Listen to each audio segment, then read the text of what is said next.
My research video essay, Let's Hit the Ice. My name is Rory Shortle. I'm a fourth-year student at the University of Ottawa studying communication and political science.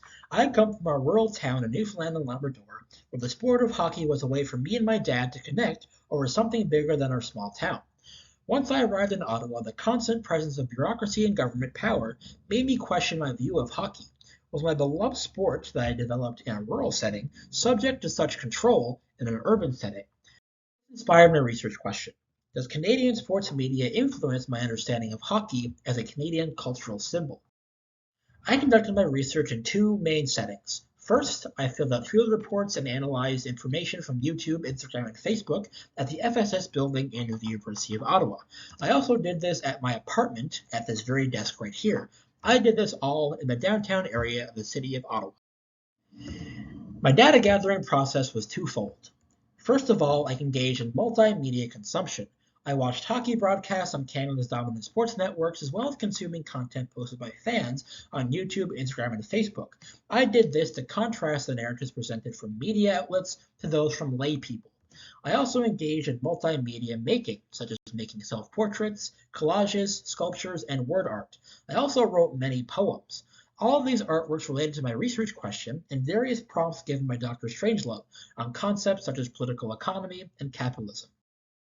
Understanding my daily average smartphone use is vital to understanding my findings as a whole, because on my smartphone I access content on YouTube, Instagram, and Facebook.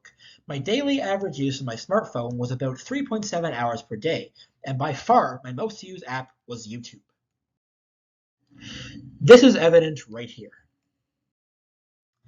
My favorite artwork for my project is this collage right here, which to me represents how media elites often sanitize hockey by making sure everything presented presents only national unity. My favorite word cloud for my project is this word cloud right here, representing my poetic truth. Through all the poems I wrote for this project, 3 words in the middle seem to be most important. I'm always free. When taken as a phrase, this demonstrates that in a capitalist system, every individual thinks that they're free to consume whatever media they like. But in reality, media elites manipulate this freedom to only demonstrate dominant narratives to the public. I analyzed my data using a coding chart, as you can see on the right. Specifically, I did this. I coded content in blue. I coded the platform on which I saw the content in yellow, and my corresponding feelings related to this content and these particular platforms in gray. I found out that through this research project, I consumed far more media from YouTube than any other social media platform.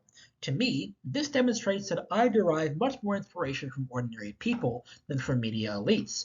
However, though, it might also signify the fact that I need to diversify a little bit to maybe be a bit less biased when I approach certain subjects.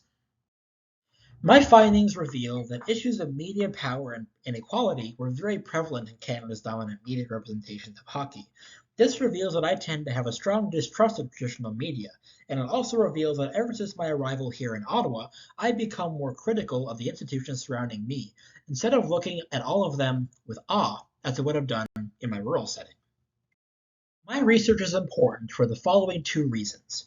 By demonstrating the failure of Canada's dominant sports media to incorporate marginalized viewpoints, this project contributes to the literature on the normative role of the media in a democratic society, and how its relationship with capitalism has created a democratic deficit.